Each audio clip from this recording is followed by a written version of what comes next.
In this video, Christ answers the question, what is the first step in overcoming the ego drive? The answer lies in my statement, do to others as you would be done by.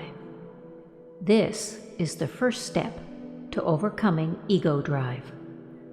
When involved in argument, let there be full justice rendered by each party to the other.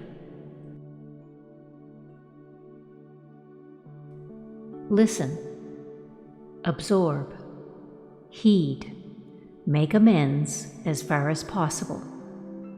Make certain that in your demands you do not make inroads on the well-being of the other party, be it personal, pleasure, business, or industry.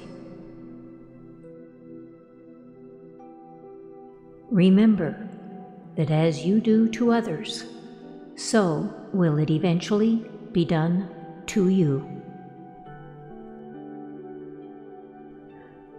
Remember that your thoughts, words, and actions of today will take on form in your experience in days, months, or years to come. Sometimes the sowing will take years to grow into its harvest, and the sowing will have been forgotten. However, rest assured, whatever you do today will return to you in some related form, although you may never recognize it as such or perceive the connection.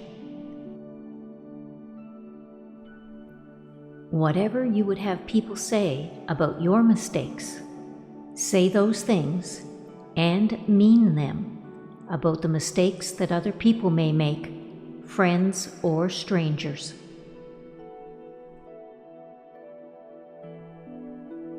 Give the acceptance and forgiveness you would like to receive. What is true forgiveness? It is a state of understanding the other person and their reasons for their behavior so clearly that you can say in all honesty, there is nothing to forgive.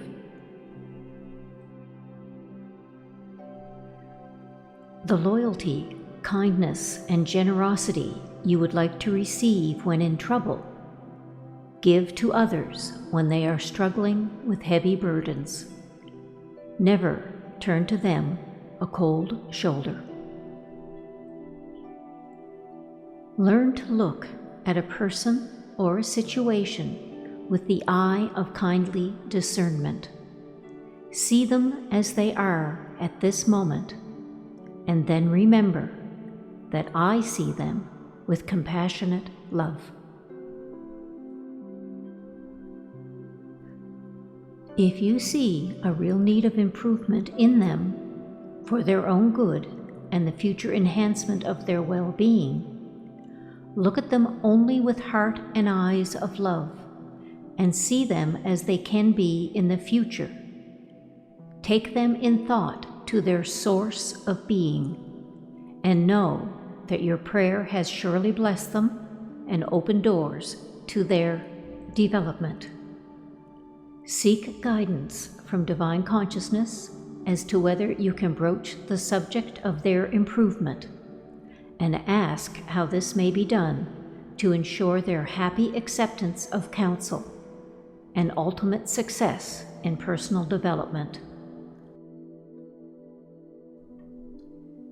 If someone wants to tell you how you have hurt them at any time, stand or sit still quietly and know that this is a true challenge to your ego drive. This is your big moment, your greatest testing point. How will you handle it? Will you make excuses and defend yourself, considering, even saying, that your actions should not have hurt the other person and were fully justified in the circumstances? If this is how you respond, then your ego drive is still in perfect control of your consciousness.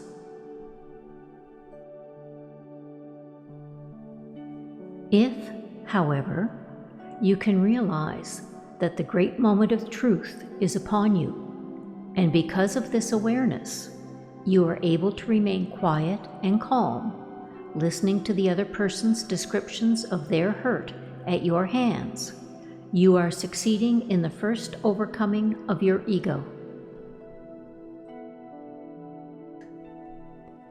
The next urgent step is to put your own need to defend yourself firmly aside and sincerely empathize with what the speaker is saying. You will only be able to do this sincerely if you can be self-effacing enough to enter a place of inner silence where you can fully enter into their hurt, hear what they are saying, and receive their pain into your heart. If you can do this, you will have got inside their skin. And when you can get inside their skin and feel their pain, you will want to apologize from the very bottom of your heart for what you did. The pain you inflicted ignorantly and unknowingly will become your own pain, and you will not rest until you have managed, through loving words, to remove all residue of pain from the other person's consciousness.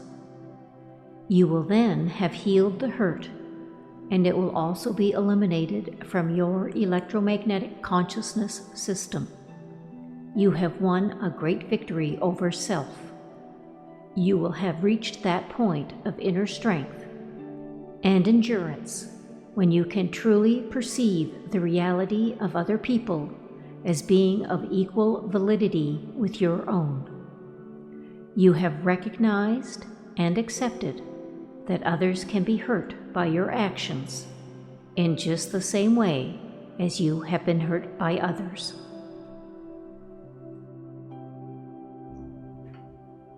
After reaching this great moment of truth in your life, you will find yourself able to move between yourself and others quite comfortably, able to see events from their perspective as easily as you can see your own. A great balancing act between the needs of other people and yourself takes place, and you enter into a state of peace, since you are now confident that you treat others fairly and with generosity of spirit. You have now begun to remove the barriers between yourself and other people, and are receiving them into your heart. You have also begun to remove your own defenses, and because of this, you will find that, at last, you are achieving true self-esteem and peace of mind. This new understanding of the feelings of others will inspire in you a great respect for them. You will always want to deal with them justly, giving them their dues, never wanting to take advantage of their good nature, never wanting to put them down, reduce their self-esteem, always ready to encourage and pick them up when they're in pain, physical or emotional. You will find yourself doing these things for yourself also. You will become your own counselor, support, healer. You will see each person, no matter what their status, as of an equal basic reality as your own, and you will see that you are the equal of everyone else, be he king, pope, or president, for underneath the externals, you have both come out of the great unity of being. Therefore, you will no longer feel inadequate in any situation, because you have moved forward in the strength and wisdom drawn from divine consciousness, and recognize that you, too, have equal rights with everyone else. Quietly, calmly, you will not allow others to take advantage of you. You will be able to speak your mind clearly and honestly with due regard for the feelings of the other person. You will no longer want to denigrate another and reduce their self-esteem. Rather, you will make every effort to save their self-respect, yet relating your truth in a clear but loving way. Remember, when stating your truth to another, it is not within your province to tell them how they should act in any given circumstance or how they should react to your words. However, standing by universal values of perfect honesty, conscientious work, goodwill towards all, caring for the underprivileged, a person is entitled to demand that these values should take precedence over every other consideration of expediency within a group or community enterprise or national endeavor. You also have a perfect right to say how you are made to feel by a person's belittling behavior towards you, should you be aware of a need to do so. It is probable that your caring honesty may be necessary to solve or clarify a certain situation for the good of all. State your case with kindness. Gently tell them how you feel in the present unpleasant circumstances, and explain what has made you feel that way. Do not say you did such and such a thing, because they will feel you are blaming them, and immediately you will arouse the ego defense mechanism in the other person. Thereafter, the confrontation will become difficult and unpleasant for both of you. To get through to ego-driven people, you must continually speak in such a way as they will never feel threatened. This is the art of loving communication, and you can only learn it by trial and error and dedicated practice. Each time you conquer ego in yourself, it becomes that much easier to relate to others, because you are reaching an understanding of the function of ego in all people. As time passes and you are gradually released from the grip of your ego drive, you will find that more and more you can listen to others with soul empathy and love. If they behave in a way which would have hurt or offended you previously, you will feel the welling up of laughter instead. You will then know that your soul is in direct touch with divine consciousness, for its natural state is that of laughter.